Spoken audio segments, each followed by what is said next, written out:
What is up, guys? My name is Lex. Today we're playing 10-25 no limit here at the Hard Rock. We get right into the action with pocket 10s on the button. There's an early position raise to $75. I decide to re-raise here to $225.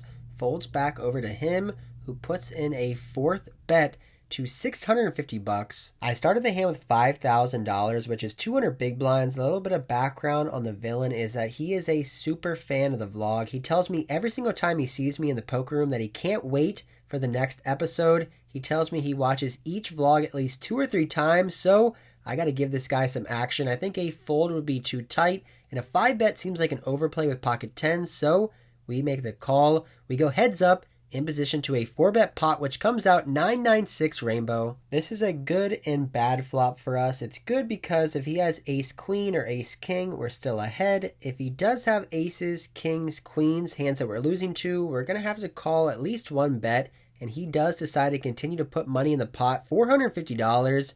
In this spot, I think a raise sometimes could be good, but I decide to make the call. We see the 8 on the turn. Interesting turn card. It is better for my range. I should have more straights here and sets and trips, but he continues again for an $1,100 bet. This is not a great spot to be in with pocket 10s. I would assume that he would either check the flop or check the turn. If he had those bluffing hands like ace king, ace queen, maybe ace 5 suited. So he's repping huge big overpairs, and obviously our pocket 10s are not doing too well against that range. I consider maybe shoving all in here as a bluff to try to wrap a 9, a straight, or a full house, but I wouldn't play those hands like that if I had them, so I just let it go. He later told me he had pocket aces, so I guess it was a good fold. Not the best start to a session, already down over $1,000, so we add on for one pumpkin chip and get right into the next hand. King Queen offsuit raise under the gun to $75. There's a later position raise to $275. This particular player is someone who likes to get in there, likes to splash around a little bit. He's here for some gamble, so I make the call, and we see a great flop of King, Queen, 4, rainbow, flopping top 2 pair. I check, and the cutoff bet's $275, and against this particular player, I think it's a great time to put in a check raise, trying to start building up this pot. I want to get value from one pair hands, aces, ace, king, straight draws, gut shots, all hands he's not going to be folding, so I put in a check raise at a position to $600, looking to bet big on the turn and shove the river. Unfortunately, he must have had nothing, and he ends up folding, but we do get back about $550 that we lost in that first hand. Next up, it folds to me in the small blind. I have pocket 10s again, raised to $100. Big blind makes the call. Flop is king high with 2 other small cards. I continue for a small 1/4 size bet here of $50. He makes the call. Turn is a deuce. I check. He checks back. River's another deuce. I bet 100 and he folds. Moving on, under the gun makes it $75. The same action player who 3-bet us, and we flop 2 pair with king queen. We have ace king now on the button, and when it folds to me, we want to start building a pot with such a good hand. I make it $225, and to no surprise, he makes the call. We completely miss on 8-4 deuce rainbow, but I think he's going to miss a lot of the time as well. I don't want to check and give him a free card with his queen high, king high, jack high, 10 high hands, so I bet $200, looking to continue on most turn cards. He makes the call. We see the 6 of diamonds on the turn. Under the gun checks, and I've decided I'm just going to triple off in this hand. I'm going to bet on the turn, and if he calls, whatever the river comes out, unless it's not a straightening card, I'm most likely going to blast off again. It's kind of a value bluff here where I can get called by worse hands like straight draws and flush draws, and can also potentially bluff him off some smaller pocket pairs. I make it $400, and it gets the job done. He makes the fold. We take down another small pot. An interesting hand up next, where there's an under the gun raise to $75 by a tight professional player. Next to Act, who is a loose, aggressive professional player, makes the call. I have pocket 10s next to Act. I think sometimes I should 3-bet, and sometimes I should call. In this spot, I decide to call because the under the gun should have a pretty tight range, and because the action player is in the small blind, and I want to be playing pots with him. He decides to fold, but the big blind comes along with a call, and then under the gun +1 realizes that he didn't do the raising, and then under the gun raised, and he just called. Oh, did you? Wait, did you limp or you're in the big one? I was under the gun. Under the gun, I opened 75. You called. Oh, that's what I was raising. No. Oh, that changes everything. So to recap the action, Under the Gun +1 thought that he was opening up the action with a $75 raise, but really he was just calling the Under the Gun raise, so it's an interesting spot. He then said that he would have 3-bet his hand, so when we see a flop of 7, 10, Jack, we flop a set. It could get pretty interesting here. Under the Gun bets $200, and Under the Gun +1 makes the call on such a wet and connected board. With middle set here, we got to be putting in a raise. I make it $675. Under the Gun very quickly gets out of the way. Now the action's back over on Under the Gun +1. Looking back, I think I should just be going much bigger on this flop raise. Once it's 200 and a call, I think I should be going $875, even $950, or even $1,000, given the fact that the board is so wet. If we remember the pre-flop action, Under the Gun +1 said that he would have 3-bet Under the Gun if he would have known that she raised, so we can put him on a pretty strong range of hands, maybe aces, kings, queens, pocket jacks, ace jack, maybe king queen of diamonds, ace king of diamonds, ace queen of diamonds. All those hands have tons of equity on this board, so when he makes the call for $675, I'm looking for a brick turn card, which we get. It's another 7, we make a full house. What a beautiful turn card, giving us a full house, nothing to be worried about now. Under the Gun +1 checks over to me. If I had top full house here with pocket jacks, I would consider checking this one back, but because we have middle full house, we don't block any Jack X holdings. So I want to continue to bet here, but I don't want to bet too big. I still want to price him in with his flush draws, straight draws, and I don't want him to hero fold his one pair hands, so I make it $700.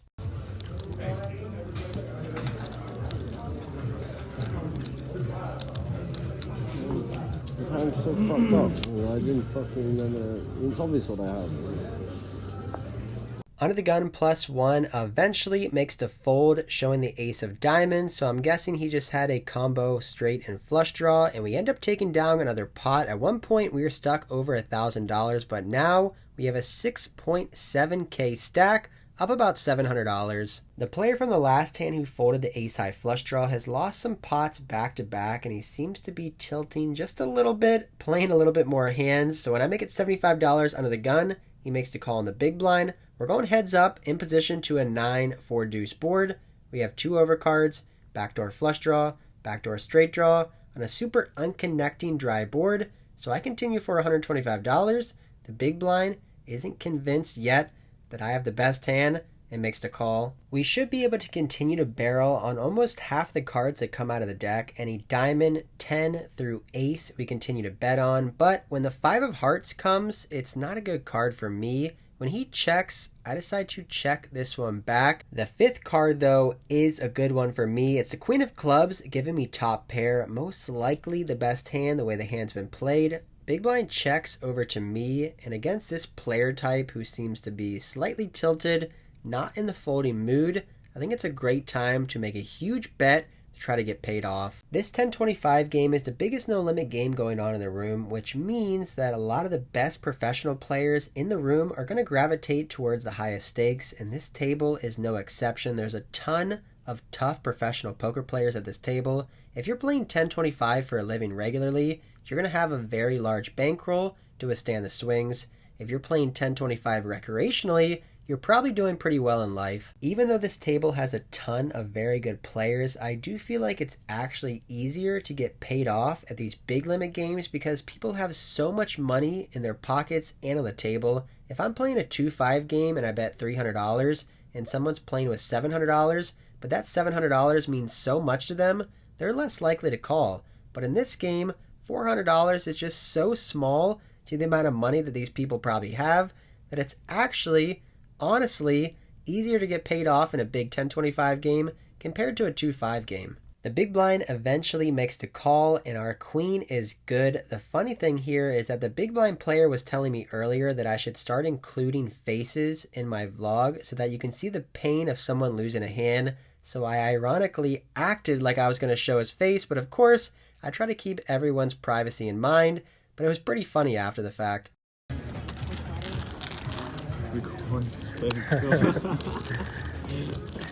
Wasn't he the one that won Spaces in there?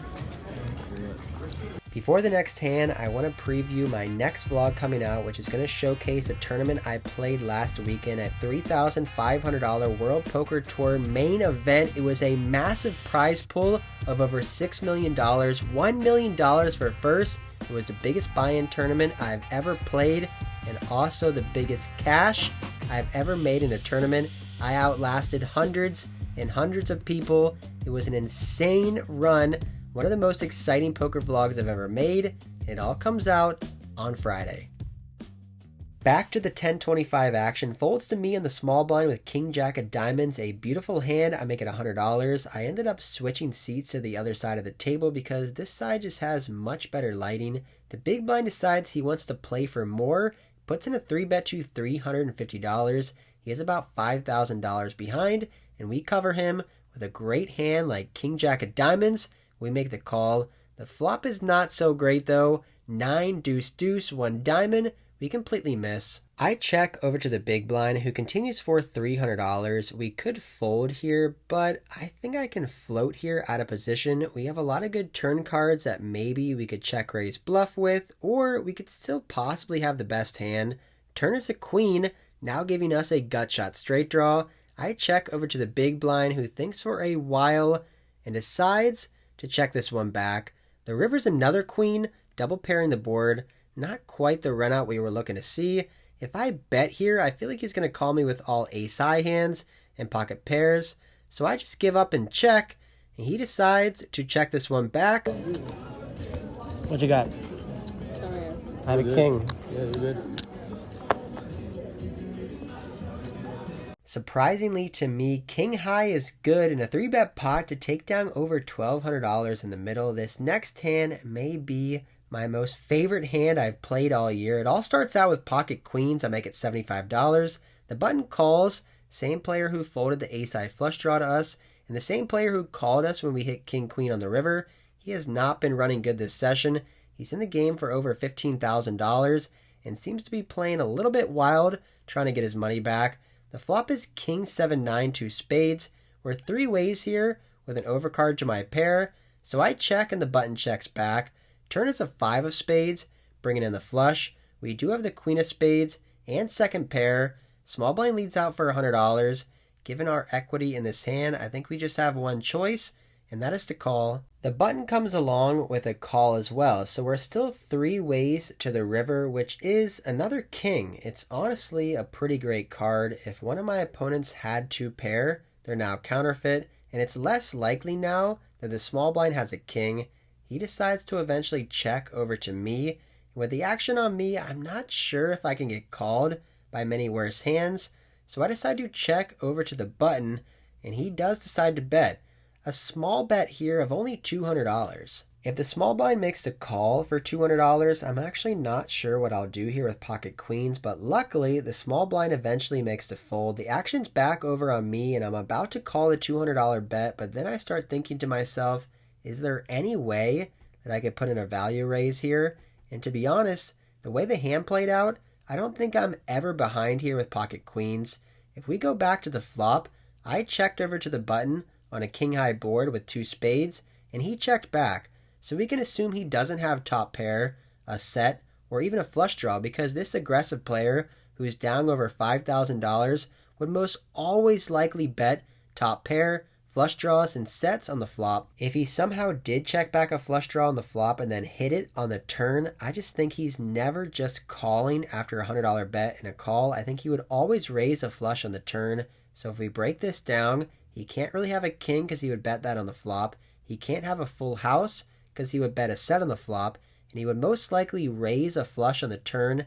And also this $200 bet sizing just screams thin value with a hand like a 9 or maybe pocket 10s. So I'm pretty sure we're always ahead here. So against a tilted opponent who does not like to fold with a ton of money, I decide to put in a value check raise to $1,000.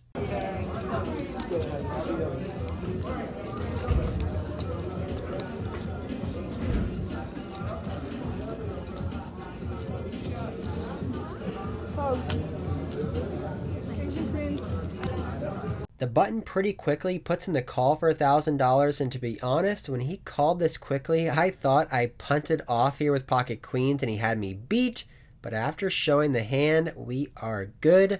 Going for thin value there, we got paid off, taking down over a $2,000 pot. We started off this session a little bit rough, but now, after a couple hours, we have a stack of $8,700, up $2,700 on the session. Up almost $3,000 with only 30 minutes left in my session. We decided to do a round of $50 straddles. The game is 10, 25, 50. I'm under the gun with ace 10 of hearts. I make it $150. The button, who is a tighter Spanish pro, puts in a 3-bet to $400.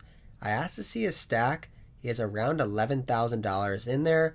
So with $8,000 effective, with ace 10 of hearts, in a straddle pot, I don't think I can fold this hand. It just seems way too strong. So I make the call, heads up, out of position to an ace-high board, making top pair 10 kicker. I check. He bets 325. I make the call. On this ace-high board with a 10 kicker, it's hard to tell if we're ahead or behind. We're losing to hands like ace-queen and ace-king, but we're beating jacks, queens, and kings until the turn is a king. So now we're losing to pocket kings as well. I check over to him, and after thinking for a while, he continues to put on the pressure. He makes it $800. After seeing this bet, I kind of regret my 3-bet call with ace 10 of hearts. It was a straddle pot, so instead of having 350 big blinds, I only have 175 big blinds in this hand. I also have a ton of really good players behind me that are left to act, that are super deep stacked that can put me in tough spots. All that regret is going to have to go out the window. We have top pair in a 3-bet pot versus an opponent who could be barreling off with some flush draws, straight draws, maybe some suited connectors, trying to bet on a board that should smash his range. I make the call with over $3,000 in the middle. We see the 4 of diamonds on the last card, bringing in the front door flush. I check over to him, praying the action goes check, check, and maybe we are good. But that does not happen. My opponent continues to bet now for $1,425. Ugh, nasty, nasty spot. We have top pair, the flush gets there. We're just losing to so many hands that he can have here, but we have top pair in a 3-bet pot, and my opponent's only betting half pot on the river. I don't really have any history on this guy, but all I know is that the last 2 hours, he's hardly played any hands, so I start breaking down his range here. When I'm in a tough spot like this, I try to start thinking of all the hands I'm losing to and then all the potential bluffs that he could have. So the way he played this hand, 3-betting pre-flop and then betting all 3 streets, the hands I'm losing to would include aces, pocket kings, ace-king, maybe ace-queen with a diamond. I'm also losing to any flush that he bet on the flop, turn, and then got there on the river. Now for all the hands that he could be bluffing with, maybe he could have jack 10 for an open-ended straight draw, queen 10, maybe queen jack. I'm just not sure if he would be 3-betting that pre-flop. He could possibly be turning a hand like pocket jacks with a diamond into a bluff, but that seems very unlikely. All I know is that I'm considered a tight player, and I raised under the gun, and he 3-bet me after not playing hardly any hands. I guess he could possibly be bluffing here, but versus this sizing, I just feel like he's going to have a set, 2 pair, or a flush, and our ace 10 is most likely never good. I'm now kicking myself for making somewhat of a loose 3-bet call against a very tight and tough player who can put us in tough spots, and we are now in one of those tough spots with top pair here. I've already lost about $1,500. I don't want to compound on my mistakes and lose another $1,400.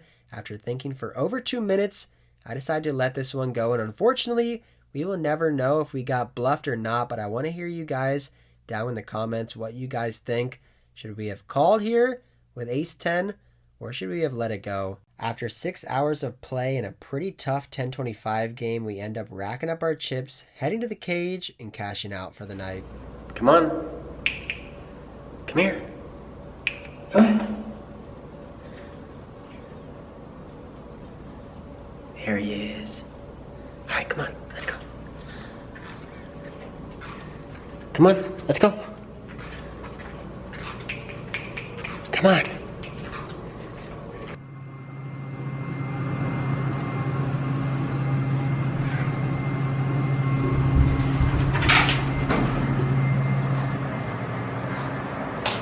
Okay, go.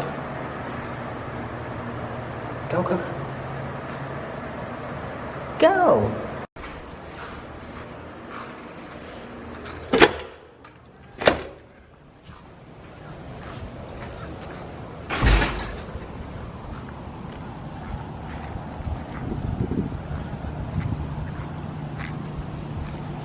Alright guys, that is it for this one out here in the parking garage. Only place for light, doing the outro out here. It's around 4 a.m. We had a super long day today, played 1025, felt good. Started off a little bit slow, in the game for $6,000, cashed out for $7,075, a little over $1,000 profit. I played the game this morning, I came home, I edited the entire video, did the voiceover, it takes about 2 hours. Doing the outro now. Tomorrow, I'll do the graphics on Tuesday and then post the video on Wednesday. So usually I have like a 48 to 72 hour turnaround between my videos, and that's the way I like to try to do it. I like to try to keep you guys up to date with how I'm going and how things are going. I don't want to have a backlog of 2 weeks or a month or 2 months of videos. I try to keep videos coming out every single week. So I really appreciate it if you guys can like the video, if you can comment below any questions or, you know, positive, negative, whatever you guys want to see. It definitely helps expand the channel. And if you're not already, subscribe to the channel's videos just like this every single week. Next video coming out Friday, my main event deep run, $3,500 main event I played. I made it all the way to day number 3. It was insane. So many crazy all-ins and big pots. You're not going to want to miss it this Friday. Hope you guys enjoyed this one. Until next time, I'll see ya.